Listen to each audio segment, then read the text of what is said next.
Escuta, Sebes. Falo-te em surdina, porque só quando falamos em voz baixa escutamos a nós mesmos. Vou morrer, Sebes.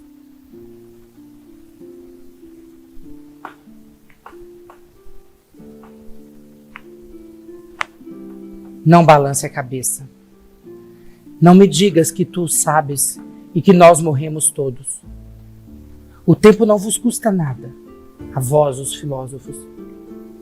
Entretanto, ele existe, pois é quem nos torna doces como os frutos e nos disseca como as ervas. Para aqueles que amam, o tempo não existe, porque os amantes arrancam o seu próprio coração para oferecê-los àqueles a quem amam. Por isso são insensíveis aos milhares de homens e de mulheres que não são o seu amor. E é por isso que eles choram e se desesperam com segurança. E é sob o atraso desses relógios sangrentos, Sebes, que aqueles que são amados veem aproximar-se a velhice e a morte. Para aqueles que sofrem, o tempo não existe. Ele se anula à força de precipitar-se. Cada hora de um suplício é uma tempestade de séculos.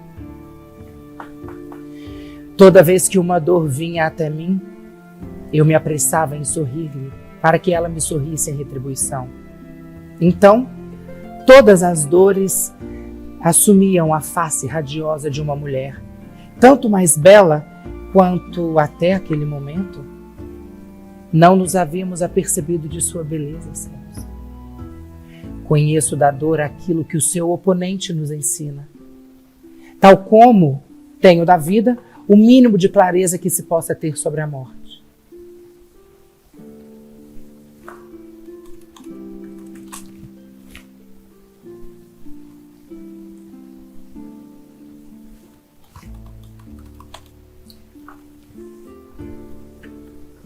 Como Narciso ao pé da fonte, mirei-me nas pupilas humanas e a imagem entrevista era tão luminosa que me sentia grato por proporcionar tanta felicidade. Conheço do amor o pouco que me ensinaram os olhos que me amaram. Outrora em Élida, cercado por um rumor de glória, medi o progresso de minha adolescência pelos sorrisos mais e mais trêmulos que palpitavam ao meu lado. Deitado sobre o passado da minha raça, como sobre uma terra fecunda, revesti-me da minha riqueza como de uma capa de ouro. Os astros giravam como faróis. As flores transformavam-se em frutos e o adubo transformava-se em flor, Sebes. Os seres acoplados passavam como prisioneiros ou como recém-casados de aldeia. O pífaro do desejo e o tambor da morte marcavam um ritmo de uma valsa triste, a qual jamais faltavam dançarinos. Sua rota, que eles julgavam reta, parecia circular ao jovem deitado no centro do futuro. Os meus cabelos palpitavam, Sebes. Os meus cílios me cobriam os olhos aprisionados para sempre sobre minhas pálpebras. Meu sangue corria em 1000 curvas, como os rios subterrâneos, que parecem negros aos olhos noturnos das sombras, mas se revelariam vermelhos se algum dia o sol se erguesse na cidade dos mortos. Meu sexo estremecia, como um pássaro à procura de um ninho sob a sombra. Sabe como? Meu crescimento fazia o espaço fender-se em torno de mim como uma casca azul. Pus-me de pé. Minhas mãos empélidas pelos muros dos colégios se estendiam dentro da noite procurando colher os signos. Era assim. O movimento nascia em mim como uma gravitação divina, sabes? A chuva da primavera jorrava sobre o meu tronco nu.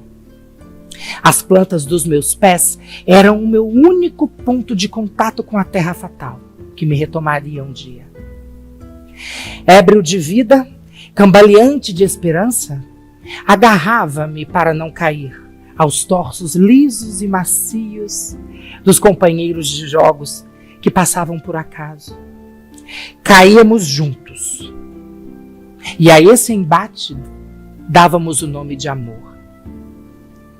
Meus frágeis bem-amados não era para mim mais do que alvos de que eu devia tocar o coração, sabes? Ou jovens cavalos que era preciso afagar com um suave movimento de mão, acariciando o pescoço, até fazer transparecer sobre a pálida epiderme o vermelho do sangue. E os mais belos sebes não eram senão o preço ou a pressa da vitória, a suave taça oferecida para aí verter toda a vida. Outros foram ainda mais obstáculos, fossos camuflados sob montes de ramos verdes. Parti para Olímpia, Sebes, sob a guarda de um pedagogo cego. Fui premiado no concurso das crianças e os fios de ouro da faixa, subitamente invisíveis, perderam-se entre os meus cabelos. Meu pulso sustentava o disco cujo movimento ascendente desenhava entre o meu alvo e a curva pura de sua asa.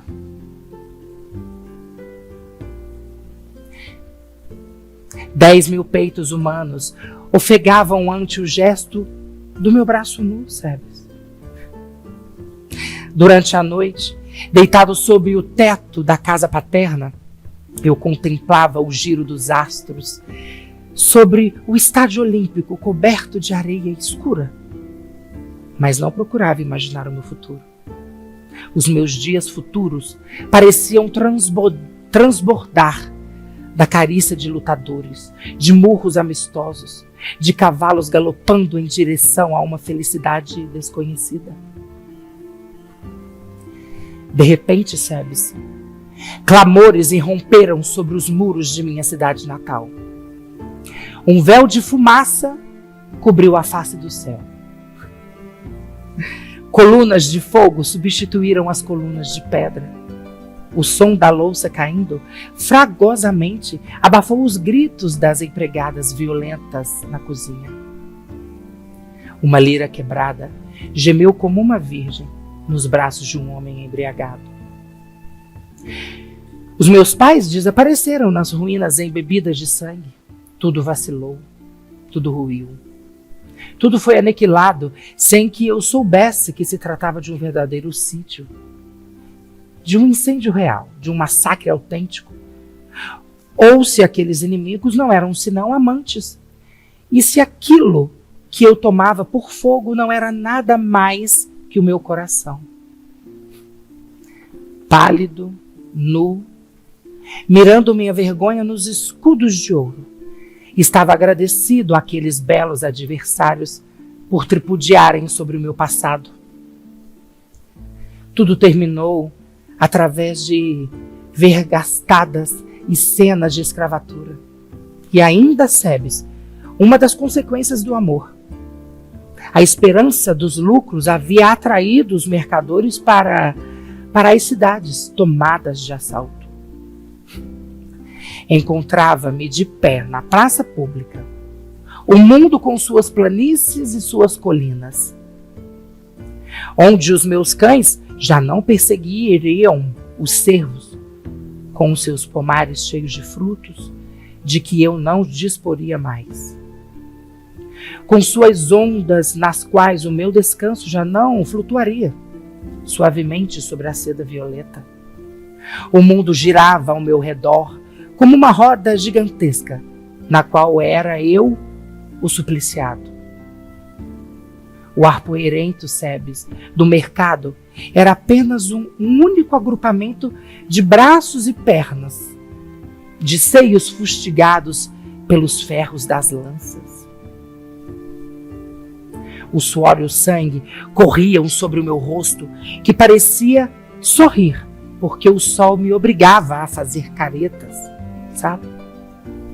Negras camadas de moscas pregavam, se colavam às nossas queimaduras. O calor insuportável do solo me obrigava a levantar um após o outro os meus pés nus, de maneira que, por força do absurdo, parecia estar dançando, sabes? Fechava os olhos para não voltar a ver a minha imagem refletida nas pupilas obscenas. Teria querido destruir em mim o ouvido para não mais ouvir os comentários reles sobre a minha beleza. Tampar as minhas narinas para não mais sentir o mau cheiro das almas, que era tão forte a ponto de perder dele o odor dos cadáveres, parecesse perfume. Teria querido perder, enfim, todo o paladar, para não mais sentir em minha boca o gosto repugnante da minha submissão. Mas as minhas 2 mãos atadas me impediam de morrer. Foi assim.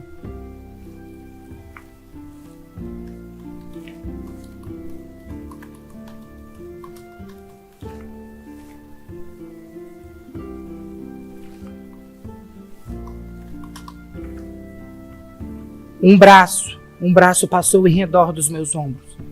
Não me acariciava, mas para me dar apoio. As ataduras das minhas pernas caíram.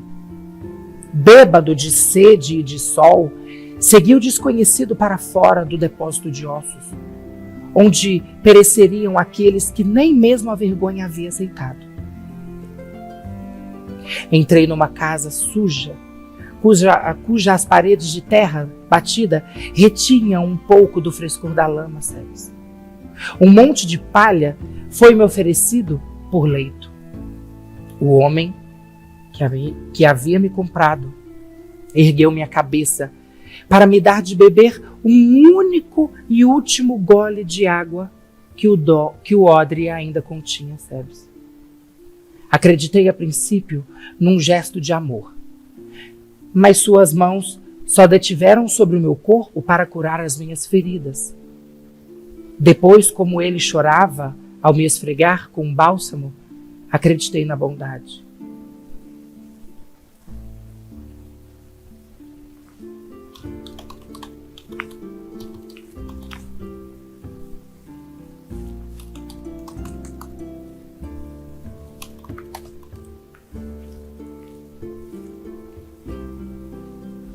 Mas ainda, uma vez, sabes, estava enganado. Meu Salvador era mercador de escravos. Chorava porque as minhas cicatrizes o impediriam de me revender por bom preço aos bordéis de Atenas. Evitava amar-me pelo receio de se ligar fortemente a um objeto frágil do qual deveria desfazer-se o mais depressa possível, enquanto durasse o seu frescor. Pois nem todas as virtudes, sabes, têm as mesmas causas e nem todas são belas.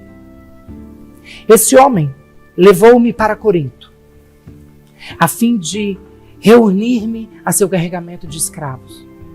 Me alugou um cavalo para poupar os meus pés, mas não pôde evitar que uma partida de animais se afogasse ao atravessar um val em tempo de tempestade. Tivemos de fazer a pé a longa e ardente estrada que acompanhava o istmo de Corinto. Íamos curvados para o solo, até quase tocar nossa própria sombra, suportando o sol como um fardo exaustivo.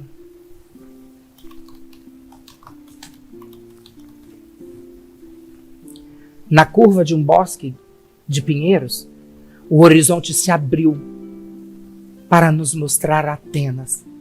A cidade, deitada como uma donzela, estendia-se pudicamente entre o mar e nós. O templo, sobre a colina, dormia como um deus róseo. Minhas lágrimas, que a desgraça não havia provocado, correram ante a beleza. Naquela mesma tarde, passamos sob a porta dupla. As ruas tresandavam a urina, a azeite rançoso e a poeira propagava pelo vento. Mercadores de cordas gritavam nas esquinas, propondo aos transeuntes a chance de se enforcarem. E eles não aproveitavam. Os muros das casas ocupavam o Paternon. Uma lanterna ardia sobre o umbral da casa das mulheres. Todos os quartos estavam abarrotados de tapetes e de espelhos de prata. O luxo da minha prisão me fazia temer ser obrigado a permanecer ali para sempre.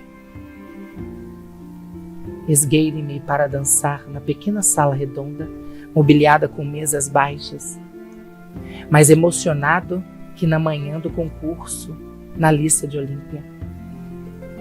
Criança, havia dançado nos prados cheios de narcisos selvagens, escolhendo os mais frescos para apoiar os pés. Eu dançava, Sebes. Dançava agora sobre os escarros, sobre cascas de laranja e sobre os cacos dos copos que os bêbados haviam deixado cair. Minhas unhas pintadas brilhavam sobre o círculo das lâmpadas.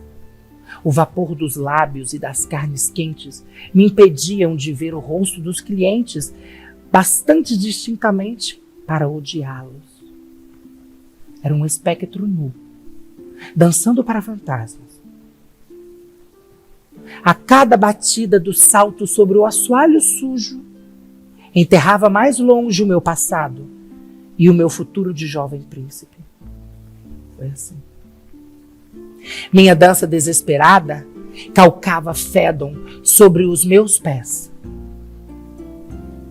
Certa noite, um homem de lábios dourados veio sentar-se a uma mesa colocada diretamente sobre a luz. Não tive necessidade das lisonjas do encarregado do lugar para reconhecer nele um membro do Olimpo humano. Era belo como eu, mas a beleza não passava de um atributo daquele homem completo, a quem só faltava a imortalidade para ser Deus. Durante toda a noite, Sebes, o jovem semi-embriagado olhou-me dançar. Voltou no dia seguinte, mas já não estava só. O velho obeso que o acompanhava assemelhava-se a um chicote que uma carga de chumbo mantém em pé, a desrespeito das tentativas das crianças para fazê-lo saltar. Percebia-se que o homem gordo e sagaz possuía seu centro de gravidade, seu eixo, sua densidade própria, que os esforços dos seus opositores não modificavam o absoluto. Onde ele se havia colocado por meio de um salto prodigioso de suas pernas de sátiro, servia de pedestal a esse personagem concreto como um tronco de árvore, ideal como uma caricatura, sabe? Que se bastava a ponto de tornar-se seu próprio criador.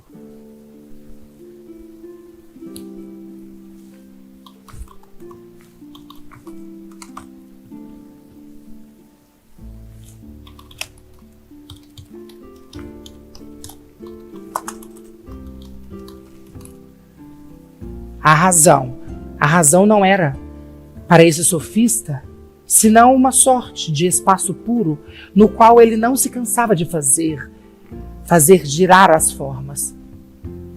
Alcibíades era Deus, mas aquele vagabundo das ruas parecia ser o universo. Procurava, sob o seu casaco usado, os pés do bode celeste. Aquele homem inchado de sabedoria girava os grandes olhos pálidos, semelhantes a lentilhas, sob os quais as virtudes e os defeitos das almas surgiam aumentados. A fixidez de seu olhar parecia tornar mais firmes os músculos de minhas pernas e os ossos dos meus tornozelos, como se eu tivesse nos meus calcanhares as asas do seu pensamento. ante aquele pão talhado por um escultor grosseiro e que tocava na flauta da razão as melodias da vida eterna, minha dança cessava de um pretexto para tornar-se uma função, como a marcha dos astros. E como os olhos dos debochados, a sabedoria é o delírio supremo. Os espectadores, embriagados pelo vinho, viram em meu desempenho o cúmulo do excesso. Alcibíades bateu as mãos para chamar o encarregado da casa de danças.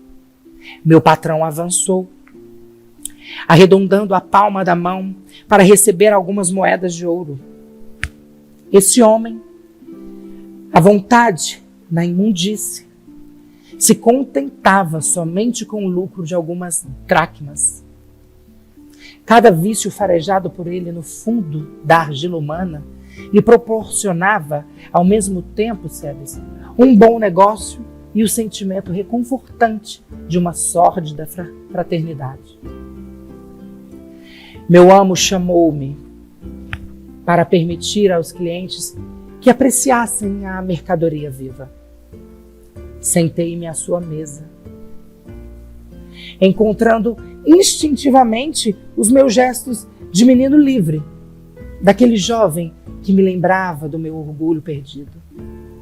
Tendo esgotado as moedas de ouro guardadas no seu cinto, Alcibíades entregou para me comprar 2 dos seus mais pesados braceletes. Embarcou no dia seguinte para a guerra da Sicília. Quanto a mim, já sonhava interpor o meu peito entre o perigo e a ele como um suave escudo. Mas o jovem Deus distraído não me havia comprado senão para agradar Sócrates. Pela primeira vez em minha vida, senti-me desprezado. Essa recusa humilhante me entregava à sabedoria. Seguimos juntos, os 3, através da rua arrasada pela última borrasca. Alcibíades desapareceu, envolvido pelo estrondo de um carro.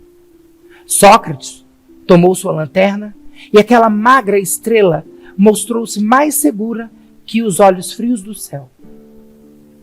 Segui meu novo amo até uma casinha onde uma mulher com trajes em desordem o esperava vomitando injúrias. Crianças despenteadas choramingavam na cozinha, insetos infestando os leitos. A pobreza, a velhice, a sua própria feiura e a beleza dos outros flagelados, aquele justo como chicotes feitos de pele de víboras. Ele não era como todos nós, senão um escravo condenado à morte. Sentia pesar sobre si, mesmo a baixeza das afeições de família que, na maioria das vezes, são apenas uma falta de respeito.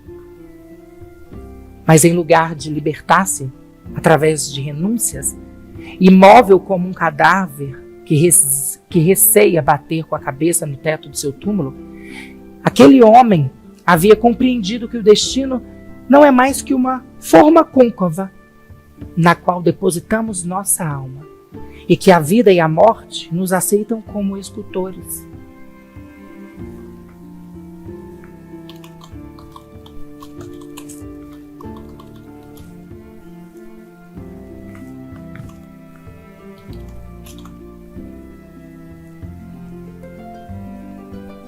Esse ocioso imitava pouco a pouco seu pai, o marmorista, e sua mãe, a parteira. Parteiro, ele resgatava as almas. Estatuário, coberto de objeções como de uma poeira de mármore, extraía dos frágeis blocos humanos a efígie divina. Sua sabedoria, múltipla como os aspectos das coisas, compensava para ele as alegrias do deboche, os triunfos do atleta Sebes. Os perigos excitantes dos caçadores de aventuras sobre o mar do acaso. Pobre. Ele gozava das riquezas que teria possuído se não tivesse dedicado aos lucros invisíveis. Casto, fruía cada noite o sabor dos deboches que lhe seriam oferecidos, se os tivesse julgado proveitosos a Sócrates. Feio, usava candidamente da merecida beleza como a qual sorte havia premiado Cármides, de modo que o corpo quase grotesco, no qual o destino havia alojado sua alma, não era senão uma das formas, não mais preciosa que as outras, do Sócrates infinito. Semelhante à liberdade do Deus, que talvez crie os mundos, sua parte de liberdade eram suas criaturas. Ele havia compreendido que o turbilhão que o impulsionava meus pés nus permanecia a imobilidade dos seus êxtases secretos. Eu o vi de pé, como uma forma negra sobre a clara noite ática, indiferente aos astros que giravam sem aumentar sua vertigem, suportando sem fraquejar o atroz vento gelado que sopra das profundezas de Deus. Pela manhã, seguia ao longo dos campos de lavanda o mediador sublime que apresentava cada dia novas verdades à juventude ateniense. Acompanhei-o até o pórtico real, onde a morte clamava por ele como uma coruja sobre a forma de Antos. A cícota havia crescido num recanto árido do campo e um oleiro de ágora moldou a taça no qual o veneno seria derramado. As calúnias haviam tido tempo de amadurecer ao sol do desprezo. Era eu o único a compartilhar o segredo da lassidão do sábio. Só eu havia o visto levantar-se de seu leito miserável e curvar-se ofegante para procurar suas sandálias. Mas o simples cansaço não teria feito esse homem de 70 anos renunciar ao seu último esforço. O velho que durante toda a vida havia permutado uma verdade clara por mais uma verdade mais luminosa ainda, um belo rosto amado por outro ainda mais belo, trocava, enfim, sua morte banal e lenta, que suas artérias lhe preparavam internamente, contra uma morte mais útil, mais justa, preparada pelos seus atos, nascida dele como uma filha devota, que viria a instalar-se à beira de seu leito ao cair da noite. Essa morte, bastante sólida para durar alguns séculos em torno de sua lembrança, se inseria na sequência dos atos bons de que havia sido feita a sua vida e prolongaria o seu caminho para uma vida eterna. Era justo que Atenas erguesse sobre a dura rocha das leis templos cada dia mais orgulhosos às divindades, a cada hora mais perfeitas. E era justo que ele, o contestador, sentado sobre aquele pórtico menos belos que um pensamento puro, ensinasse aos jovens a não confiar senão em suas almas. Era justo, Sebes. Era justo que um criador enlutado viesse apresentar-lhe, sobre as ordens de Eliastes, a taça de um licor amargo. Era justo. Era justo ainda que essa morte pacificada fosse uma mancha sobre tanto azul, embora só servisse para tornar o azul mais azul. Sem dúvida, a morte tinha para ele mais encantos que Alcibíades, visto que não o impedia de se introduzir no seu leito.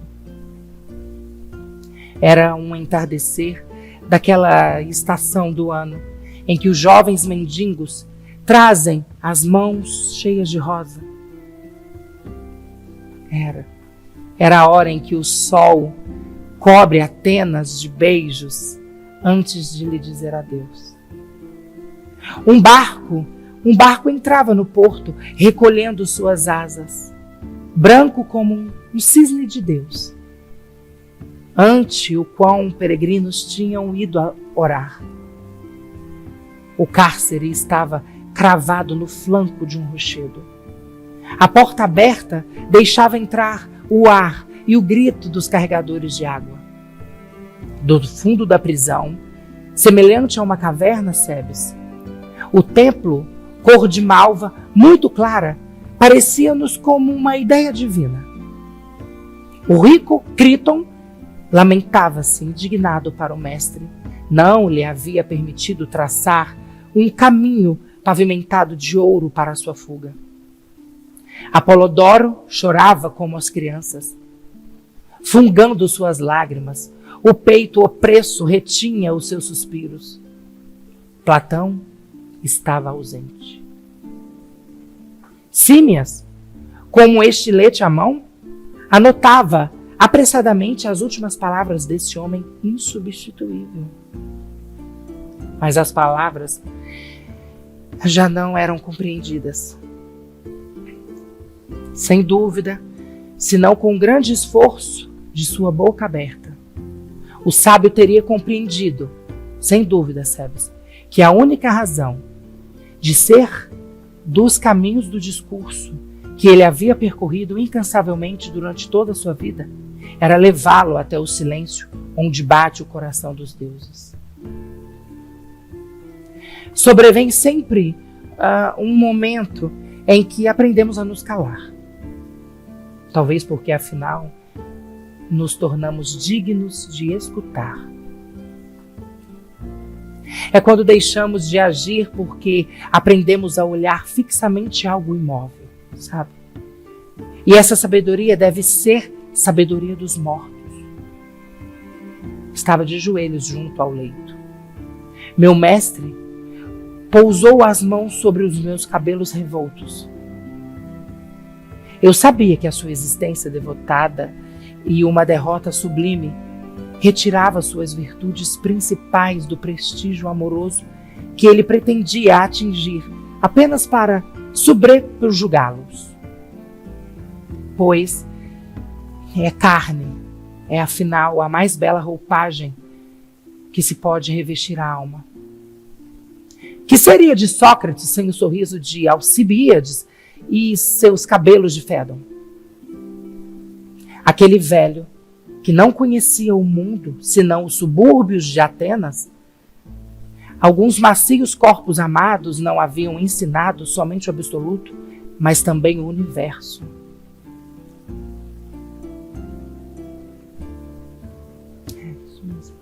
Suas mãos trêmulas se perdiam na minha nuca, como um vale onde palpitava a primavera, adivinhando, claro, que a eternidade não é feita senão de uma série de instantes. De cada um é um único. Ele sentia fugir sob os seus dedos a forma loura e sedosa da vida eterna, sabes? O carcereiro entrou trazendo a taça cheia de suco fatal da planta inocente. Meu mestre a esvaziou. Retiraram-me os ferros. Massageei suavemente suas pernas, congestionadas pela fadiga, e sua última palavra foi dizer que a volúpia é idêntica à sua irmã, a dor. Chorei ante essa palavra, que justificava a minha própria vida. Quando se deitou, ajudei-o a cobrir seu rosto com as dobras de um manto velho que ele tinha. Senti pela última vez pesar sobre o meu rosto. E o bom de tudo é que ordenou o sacrifício. Foi então, Sebes, que ele nos ordenou o sacrifício de um galo, a medicina, e partiu levando consigo o segredo dessa malícia suprema. Julguei, porém, compreender que esse homem, exausto por meio século de sabedoria, desejava, enfim, dormir longamente antes de aceitar a chance da ressurreição. Incerto sobre o futuro, plenamente satisfeito por ter sido Sócrates, ele desejava torcer o pescoço do mensageiro da manhã eterna. O sol se pôs, o gelo atingiu seu coração. Torna-se frio e a verdadeira morte do sábio. Nós, os discípulos, prestes a nos separarmos para jamais nos reencontrarmos, não experimentávamos uns pelos outros, senão indiferença, tédio, rancor, talvez. Já não éramos mais do que os membros esparsos do filósofo extinto. Todos desenvolveram rapidamente os germes da morte que a sua vida continha. Alcibiades sucumbiu no limiar da idade madura, traspassado pelas flechas do tempo. Símias apodreceu vivo sobre o banco de uma taberna. O rico Criton morreu de apoplexia. Eu, somente eu, tornado invisível à força da velocidade, continuo a executar em torno de alguns túmulos a minha imensa parábola. Dançar sobre a sabedoria é dançar sobre a areia. O mar do movimento lava cada dia uma porção desse solo árido onde a vida não nasce. A imobilidade da morte não pode ser para mim nada além de um último estágio da suprema velocidade. A pressão do vácuo fará com que o meu coração estoure. Minha dança já ultrapassa as barreiras das cidades e o terrapleno dos acrópolis. O meu corpo, rodopiando como o fuso dos parcas, fia a sua própria morte. Meus pés, cobertos de espumas, pousam ainda sobre a crista das ondas. Mas a minha fronte toca os astros, e o vento dos espaços extirpa as raras lembranças que me impedem de ficar inteiramente nu. Sócrates e Alcíbiades já não são senão nomes, cifras, vagas imagens desenhadas no nada pelo roçar dos meus pés. A ambição não é mais do que um engodo. A sabedoria enganou-se e o próprio vício mentiu. Não existe nem virtude, nem piedade, nem amor, nem pudor, Sebes, nem os seus poderosos oponentes, mas simplesmente uma concha vazia, dançando no alto de uma alegria que é também a dor. Um raio de beleza numa tempestade de formas. A cabeleira de Fédon se destaca na noite do universo como um meteoro triste. Adeus, Sebes.